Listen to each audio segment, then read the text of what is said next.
Hey guys, and welcome back to another episode of Damos in the Class.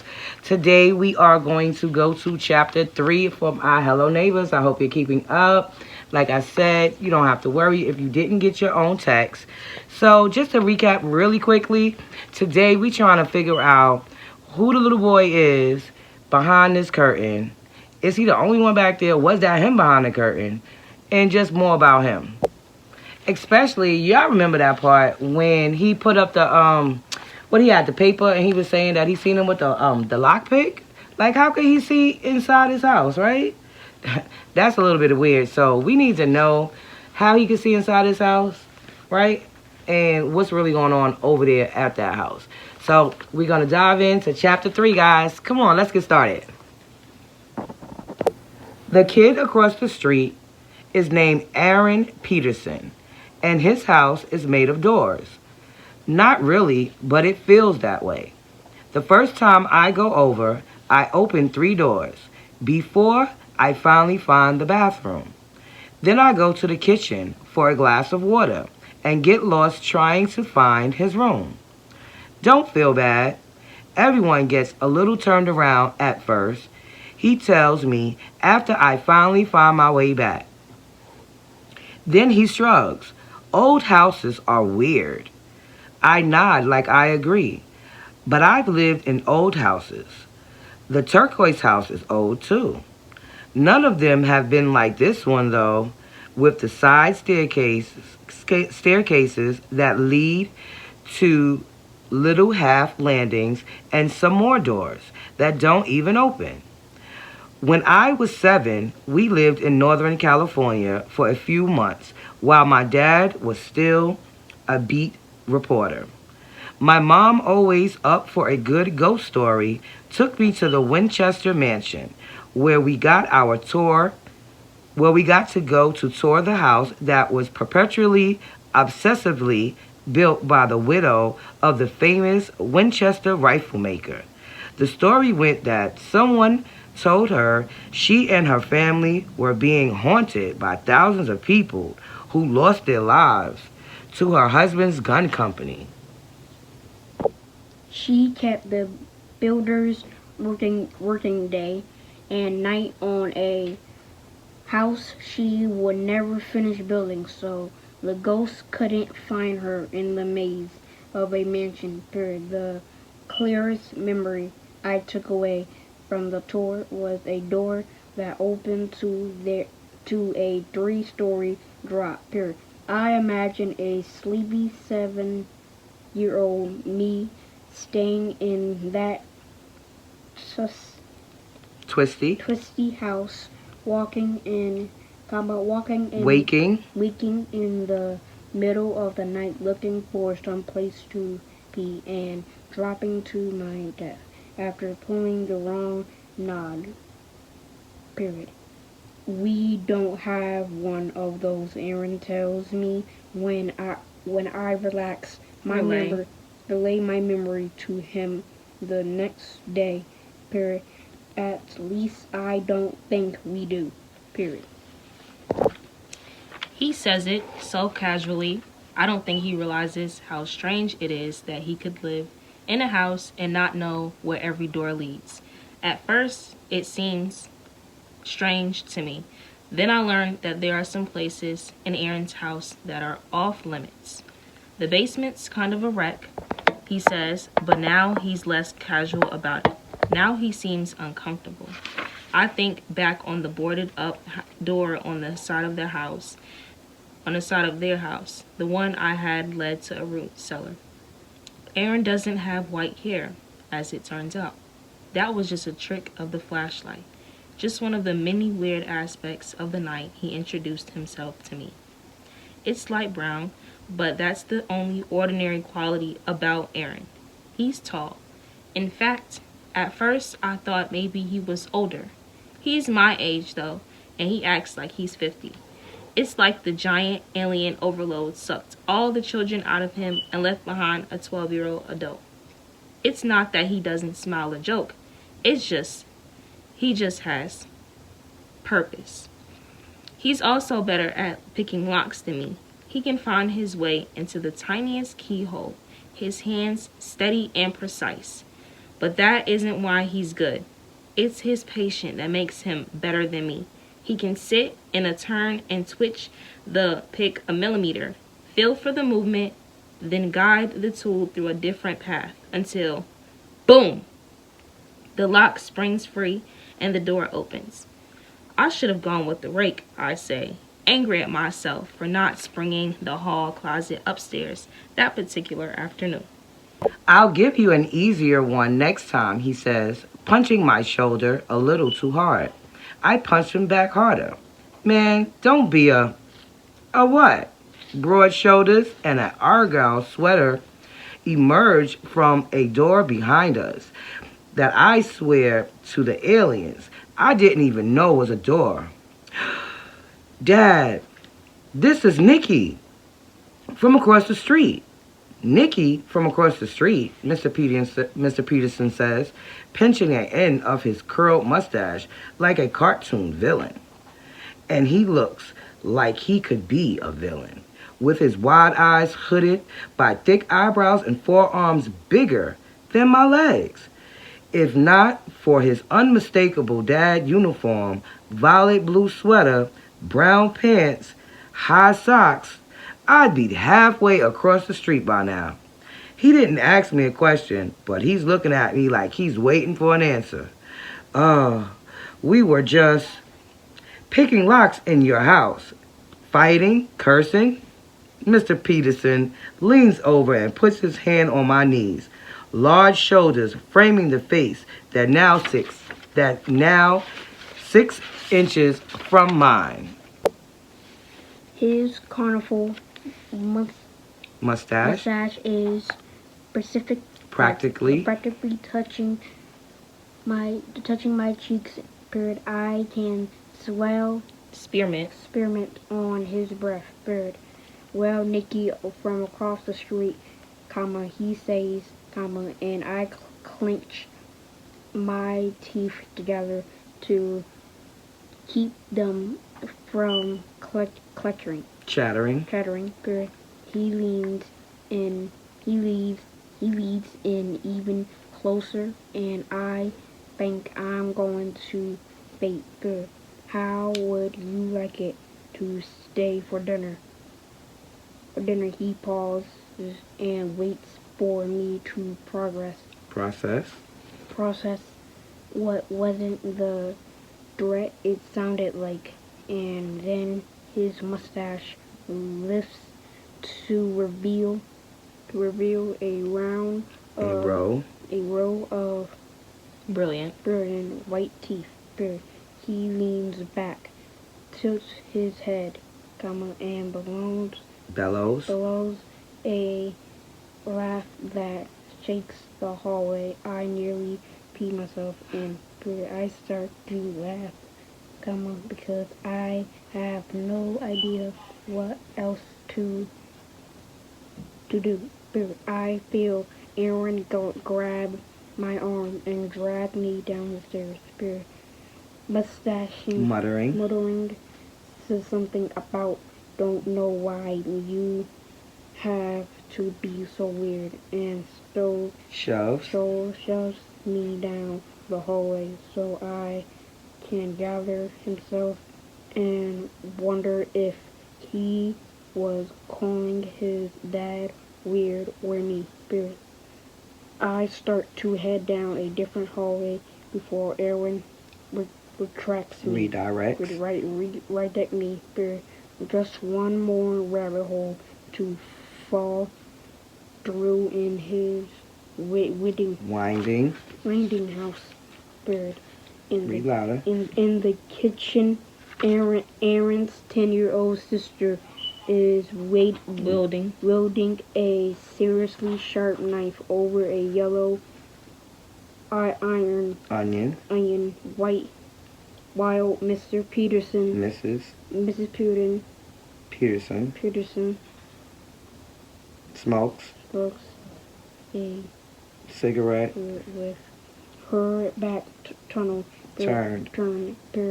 Aaron told me his mom teaches first grade at Ravenbrooks Elementary. Period. Tri- Cripes. Cripes. Maya gives me that. Period. Aaron lunges down, Lunge. lunges towards the cutting Board. cutting board and catches the Handle. handle of the knife just as Maya begins to Pierce. pierce the wobbly iron against the wood. Wobbly onion. Onion against the wood. Spirit. Mom asked me to, she says defensively, but she looks relieved. You know I'm a crier, Miss Peterson says, exhaling a stream of smoke through the kitchen window screen. I have freakishly strong eyes, Maya says, her pride returning after being stripped of her duties. She's Erin's polar opposite, with light red hair like her mother's. She shares her mother's small frame, too, with stubby little legs that make her look younger than she should. Erin slices the onion into fine rings and sets the knife and cutting board in the middle of the kitchen island while Maya wipes the onion skin from where it got caught on her watch. Thanks, baby, Miss Peterson says, stubbing out her cigarette and planting a kiss on top of Erin's head. Then one on my head, and I turn away when my face gets hot, and for some reason, Maya's face gets red too. Miss Peterson lets me call her Diane, but it feels so weird I've just stopped calling her anything at all. I guess she's pretty, but she reminds me so much of my mom. It's nuts. I've tried to get my mom to invite the Petersons over for dinner, but Mom's formal about stuff like that. They should invite us first, Mom says, and that's that. Hamburgers for dinner tonight, Miss Peterson says. You boys planning a stick? You boys planning on sticking around, or are you robbing banks this evening? I turned to face the wall again because I had a dream last night that I cracked the bank vault, and the rush I felt was so strong I felt a little awkward when I woke up. I'm pretty sure that's not using my powers for good. Who's robbing banks? Mr. Peterson says, emerging once again from whatever kind of shadow of hunking guy in the Argyle can hide in. Oh, Miss Peterson says, peering into her mixing bowl, we might not have enough hamburger if you stay, Nikki. Aaron, you'd have to run to the store for some more. Batty Miss Tillman stopped selling meat, remember? Aaron says. Oh, that's right. I keep forgetting that, says Miss Peterson. Aaron turns to me with a wicked smile. We could get you a tasty bulgur wheat and tofu burger, though. Maybe a cocoa powder granola bar for dessert. Whatever. You love those things, those bars, Maya says, curling her lip. It's true, Aaron says, leaning toward me. They make you fart. Maya dissolves into giggles. A lot. What's the verdict on dinner? Miss Peterson asks, bringing us back up on topic. You boys in or out? Oh. We're eating at Nikki's, Aaron says, and when I look at him, he widens his eyes. Spirit. Right at my house, I say not much better at lying than Aaron is. Spirit. Mr. Peterson.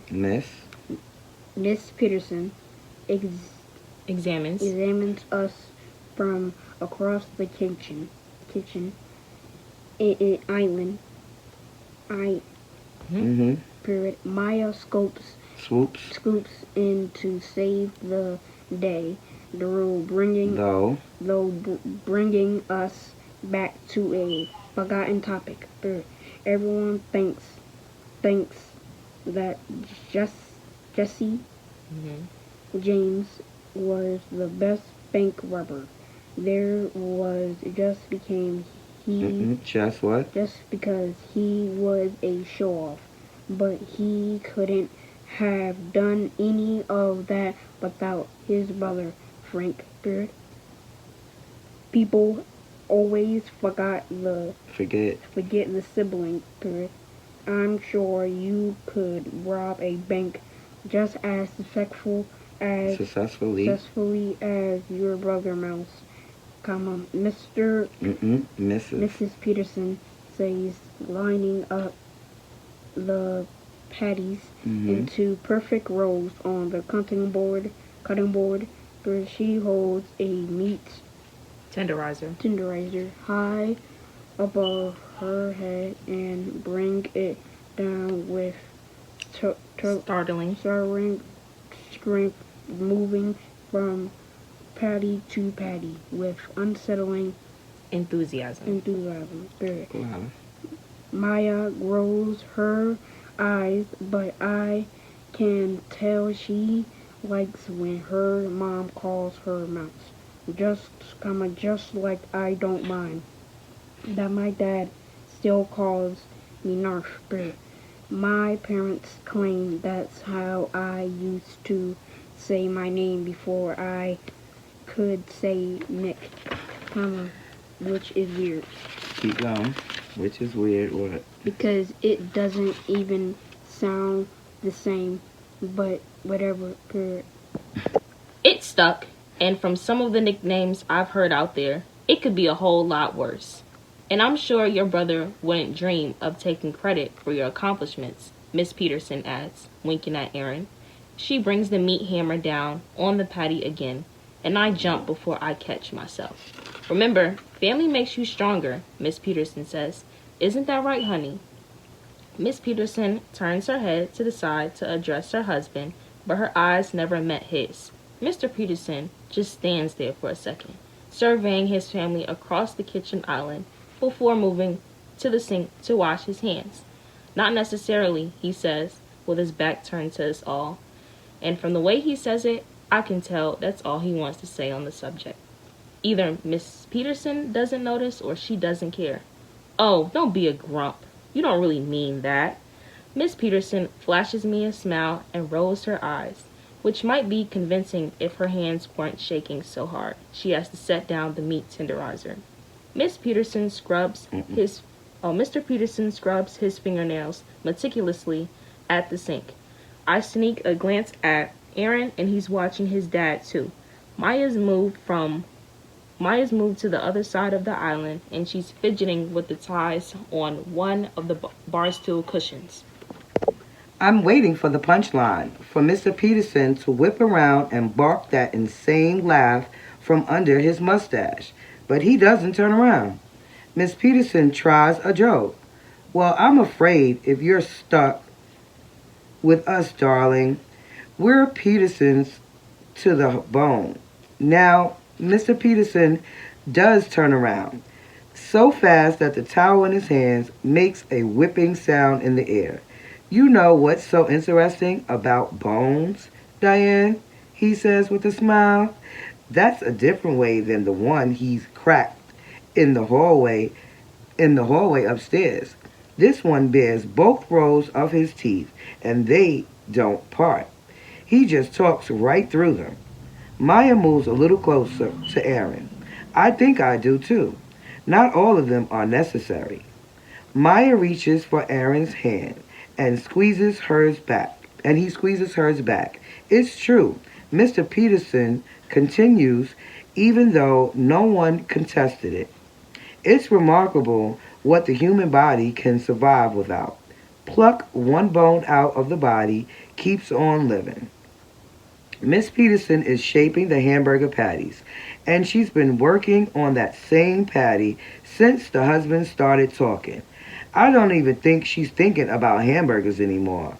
She closes her eyes, and I want to close mine too, but I'm afraid to look away. There's just one bone you can't live without. The funny bone. Mr. Peterson runs to Maya and scoops her up by the waist. And for a panicked second, I think he's actually going to hurt her. But she starts giggling immediately, and her giggle turns to a frantic laugh. And I see that he's not hurting us at all. Hurting her. Hurting her at all. He's tickling her Ribs. Spirit. Where's that bone?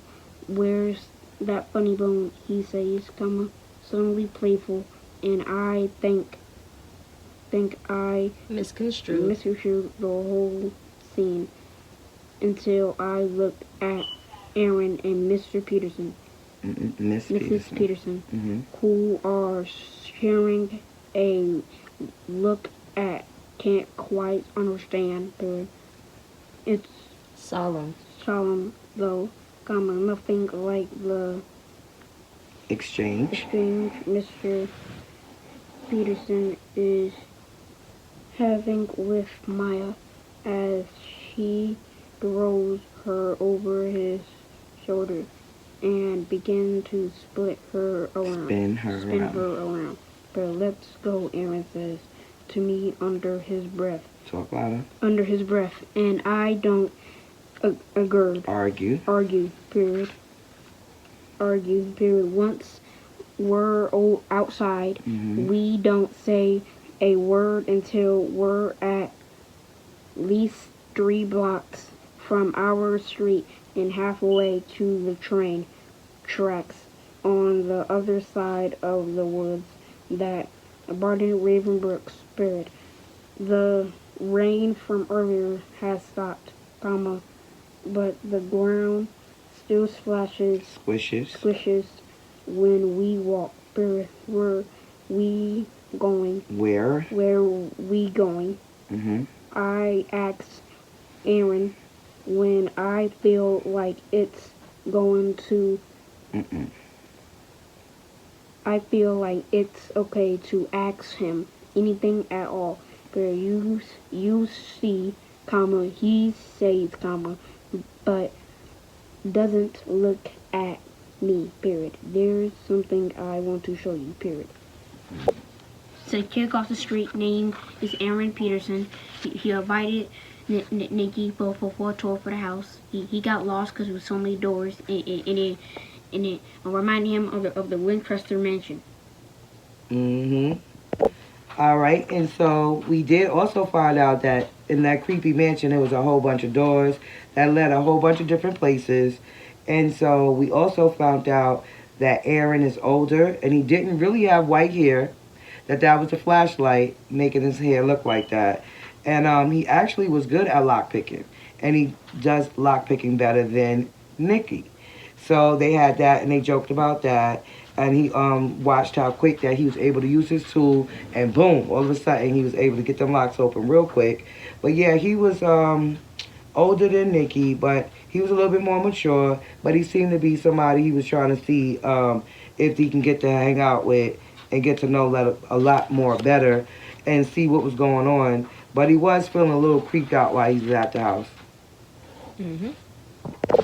Okay, so while Nikki was at Aaron's house, he got to meet his dad, which is Mr. Peterson.